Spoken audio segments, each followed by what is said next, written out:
Remote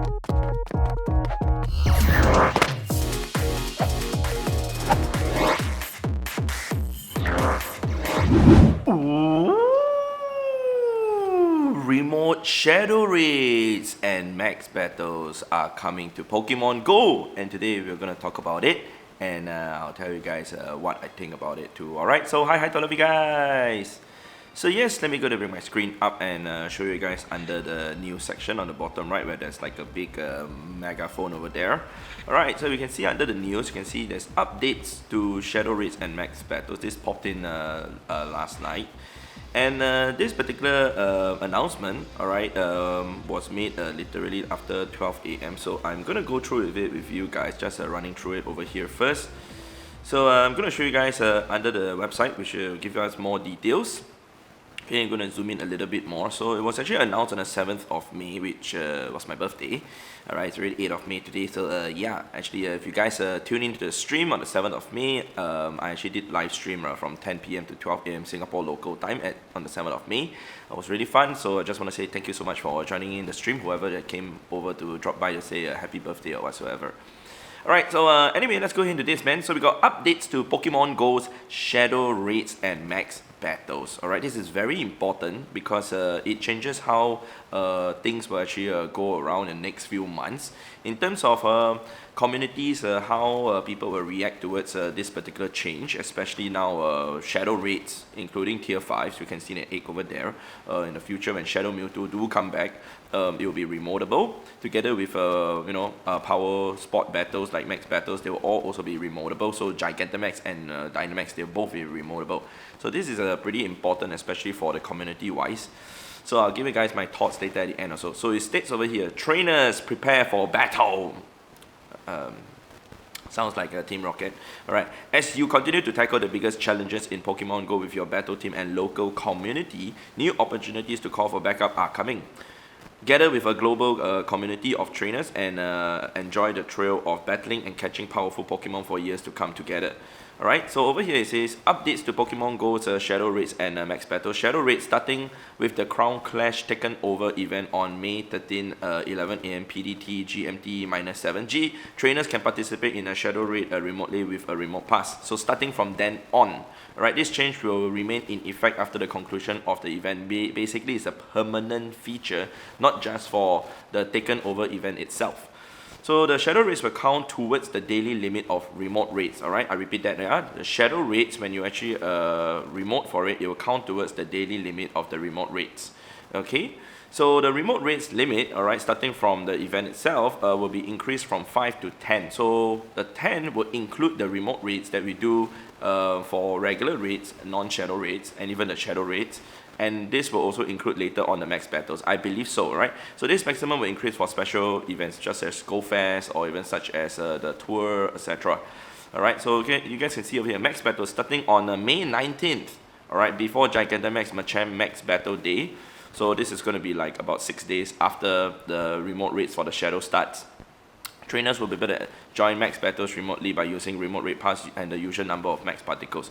So this one, the Shadow Raids, the remote one, will affect the Shadow Regigigas raid day on the 17th of May onwards. Alright, whereas for the Max Battle one, it will affect, I guess, Gigantamax Machamp, which is on the 25th of May onwards. Alright, I mean, of course, there's going to be other Dynamax that you can also remote for before that event starts, and also you can also remote for any Shadow Pokemon raids before that particular Shadow Raid event starts. Alright, so you can see trainers will be able to join max battles remotely by using a remote raid pass, alright, and the usual number of max particles. So if you're going to fight a Gigantamax, it's going to cost 800 max particles, or a Dynamax Legendary, it's going to cost 800 max particles. That on top of a remote raid pass, so it's going to be very, very costly. According to one of my friend Henry, Chef Hero, shout out to you, bro. He actually counted that it will cost 317 Pokecoins, alright, 317, just to remote a max Gigantamax battle, which is very costly if you think about it. Alright, I mean, max battle itself, the max particle, it costs a lot. On top of the remote raid pass, it costs even more. But of course, there are reasons that people would rather remote because of time. You know, they cannot go for the Gigantamax battle, and also, you know, in terms of certain people who actually live in rural areas, they have no other choice but to actually remote for it. I totally understand, and it's an added feature, and I think it's beneficial. Alright, so it says over here, the ability to join max battles remotely will remain in effect after the conclusion of the event. So basically it's a permanent feature. Trainers who participate in max battles in person will earn more premier balls and XP than before. Repeat that again. Trainers who participate in max battles in person will earn more premier balls, basically giving you a higher chance to catch the Gigantamax or Max Battle Pokemon and XP than before. So it's going to be an increase, all right, for those doing it in person. So that's the benefit, I guess.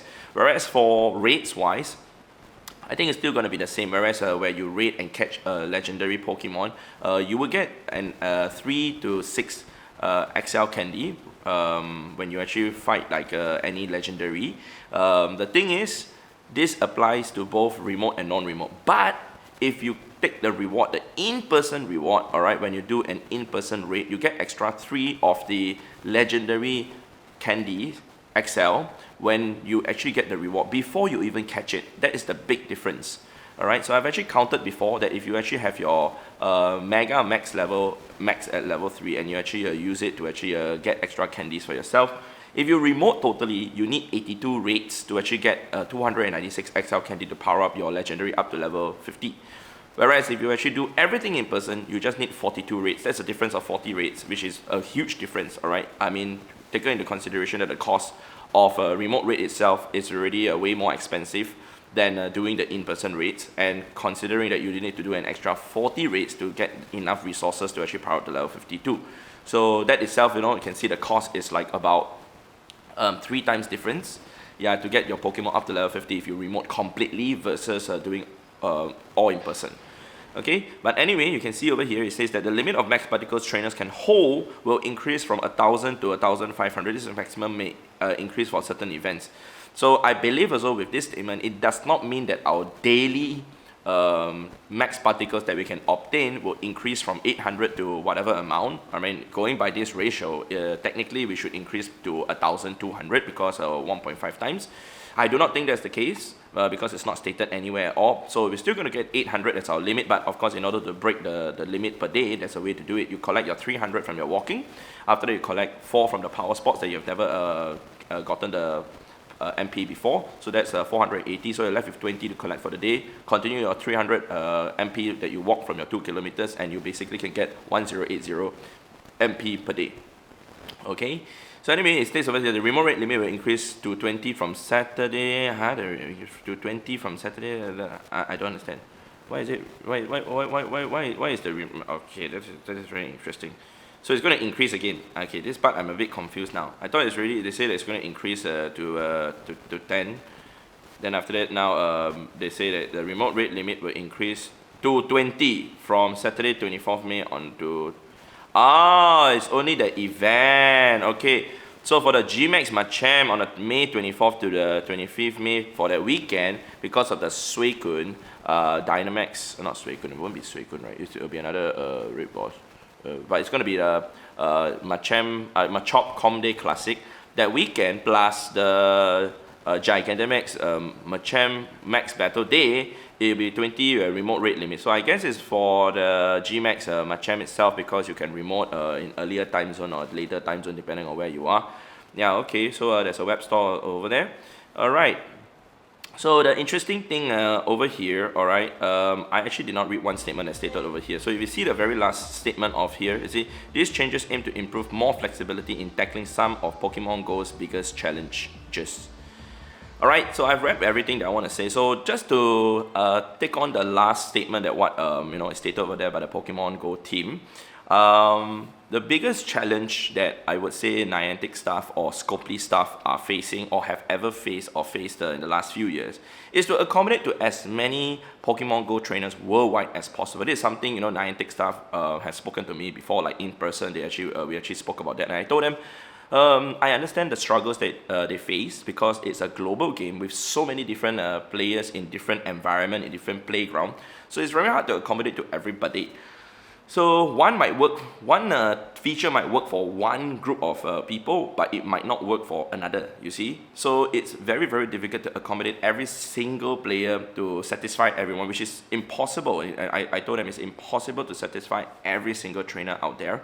Even if you, let's say, you increase the remote rates to unlimited, literally unlimited, and it's the same price as usual during the pandemic, meaning it's 100 Pokecoins per remote rate pass. Yes, there'll be a whole group of people who'll be very, very happy with it, but then there will also be people who will be affected because there are communities that wouldn't be able to be built because during the pandemic, or like I said, when it was same price as the in-person passes, people will be like, oh, you know what, what's the point of going out to join the group to do the raids when I can just remote from home and it costs the same and I get the same rewards?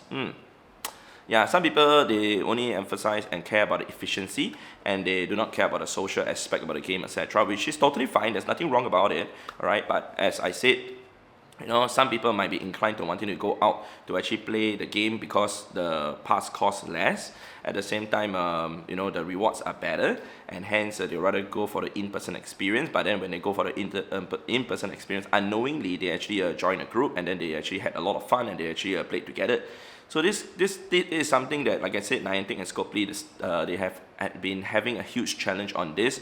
And of course, one of the biggest challenge is to accommodate to as many people as possible. So giving access to people to be able to remote shadow raids and also power spots, I think it's a good thing. All right. Personally, I think it's going to do more good than bad, in a sense that they are not increasing to unlimited, and the cost of the remote raid pass, of course, yes, it's still the same. A lot of people will be saying that, why is it still so expensive? Why can't they reduce the cost? Yes, the same old cycle carry on, and everything is just going to be brought back. And then people will also be saying like, oh, why are they not increasing it to unlimited or to 20 or to 50 a day? Why is it only 10? Well, it's better than 0 before the pandemic started. That's what a lot of players who actually played before the pandemic and now they actually came back to play told me when I asked them, like, like I'll ask people questions such as, oh, when did you start playing the game? Why did you come back to play the game? And what's the difference you feel about the game in terms of now and when you first started? So many of times, a lot of them will tell me, say that for the remote raid wise, they actually enjoy it, especially the ones who started before the pandemic and then after it stopped and then never ever experienced the unlimited remote raid period. They say that having to do 5 remote raids is better than nothing. It's bonus to them. That's what they feel, and they don't mind spending the extra Pokecoins just to do the extra 5 remote raids because it's additional raids that they could never ever done before the pandemic happened. Yeah, so that's kind of something that I kind of told myself that actually it's a good thing that, you know, people are still able to do the raids. And I have friends also who tell me, say that they do remote raids, which, like I said, there's nothing wrong. Yeah, I personally do not do it, but I have played the game for so long that for me to remote is not as worth it as before already, because I've already gotten enough resources on most of the legendaries. But I plan to do something with the remote raid, especially now that we can remote shadow raids and also you know, power spots, etc. I might actually open up to something membership so that we can actually remote together.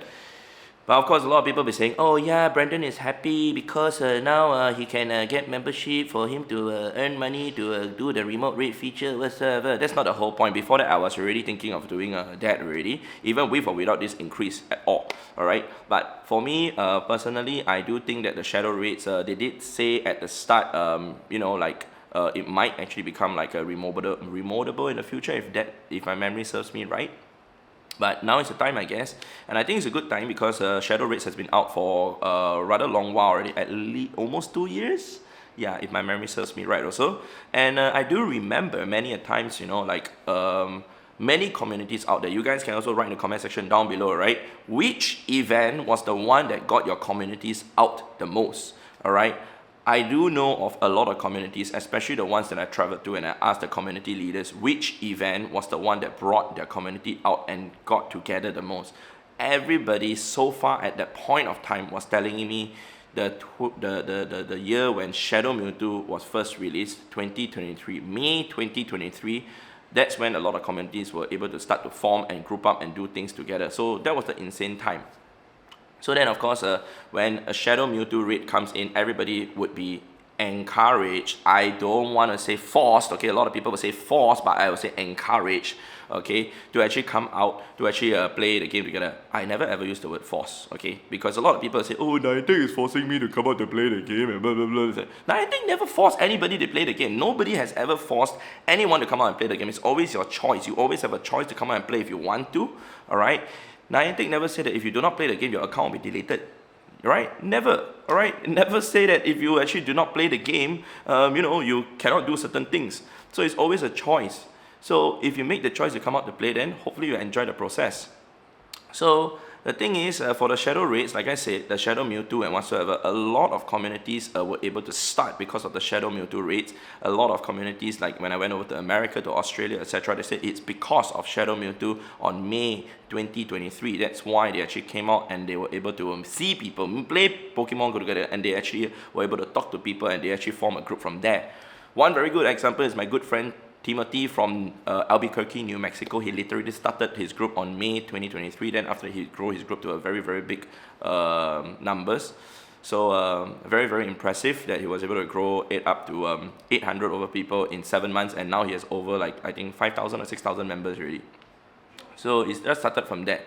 Okay, at the same time, Gmax also, Gigantamax. Okay, I do believe that, because of Gigantamax, a lot of communities were out there playing together, and eventually they were able to join a community. They finally knew that people did not know that a community exists in their area, and hence they actually just go out randomly by themselves. But if you actually use Campfire, yes, I'm here to tell you guys Campfire. I am not a Niantic representative, okay? I always say that. I'm not a Scopely representative. I do not get paid by them or anything to say all this.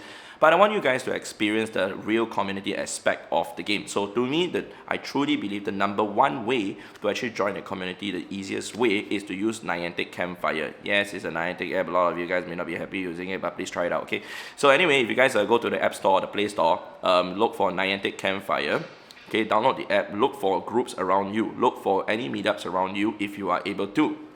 A lot of people have never ever tried the app before, but I really do believe that's the number one way of getting into a Pokemon Go community much, much easier. So please try it out, and then from there, you'll be able to find a community. A lot of people, they actually join our group or even join many, many groups around their area because of Campfire, okay?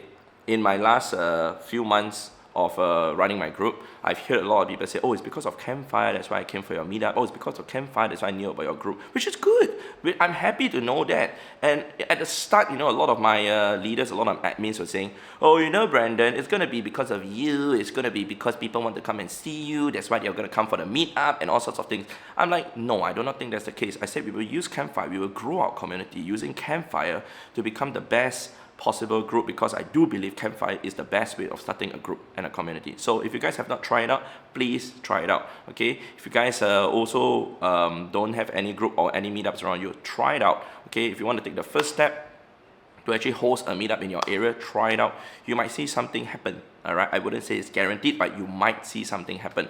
Of course, now it's time for me to talk about the players who are really greatly affected by the fact that you cannot remote at all. I'm talking about like the players who are living in like rural areas or living in places that literally do not have access to gyms, etc.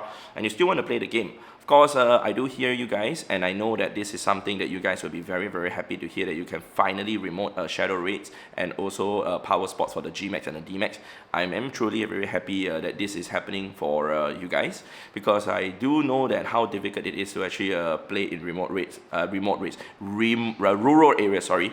Because I have been to rural areas to play before, and I'm no stranger to that. I've been on a cruise, this and that, and you cannot do anything at all. And it's only for a few days, but few days already you cannot do anything. I obviously just think to myself, imagine if I'm actually working on a cruise, and I'm permanently stuck here, like literally on the cruise most of the time. Yes, I know I'll dock around the area from time to time, but even so, those places that we go to do not have a lot of players, do not have a lot of gyms, do not have a lot of power spots. So I understand. Okay, so really, I think this will benefit the players whom cannot find a community. Like when I say cannot, it's really, really impossible. Even if you do like every single community day meet up, you wouldn't be able to find anybody that kind who will be benefiting from this. Okay, so hopefully it helps you guys out. So another thing though, for those of you who are willing to try out Campfire, please, alright, hold some meetups. If you can, use Campfire for 6 months. and host one community day meetup for each month for 6 months. That's 6 community day meetup. Do 1 raid hour also per week. Obviously, there's only 1 raid hour per week. So you do 24 raid hours after 6 months and tell me whether it works or not. Okay. So I think that's all that I've got to say about the remote rate change. I think we are heading towards a good direction. Okay, I don't think it's going to be super game breaking or in fact very disadvantageous for anything at all. Of course, the communities that have already formed, great. They are solid enough that people would want to still come together to play together. Hopefully, likewise for my community in Singapore, hopefully people will still want to come out to play together and not just fully remote all the way. But of course, if you want to remote and also still come out in person, that's always a choice too, right? But of course, if you're not free to come out to join the in-person meetup at all, don't worry. There's always a choice to do that. But of course, like I said, it costs way more. Yeah, so think about that. Anyway, that's it from me, man. Hopefully you guys have enjoyed this video. If you guys did, definitely remember to leave a like on the video and also to share this video out with your friend. And also, if you guys want to check out the live stream, I live stream on Monday, Tuesday, Wednesday, and Thursdays, 10 p.m. to 12 a.m. Singapore local time. So convert it to whatever local time that you're at. And also, if you guys would like to subscribe to the channel, I do upload daily Pokemon Go content. And I also would like to push the numbers up. Hopefully, yeah, some people are saying that we are striving for 1 million subscribers. Let's go for that then. It's gonna take a while though. Alright, so if that's it, I'd like to thank you guys for watching. I'll see you guys in the next episode in the next video. Alright, so goodbye.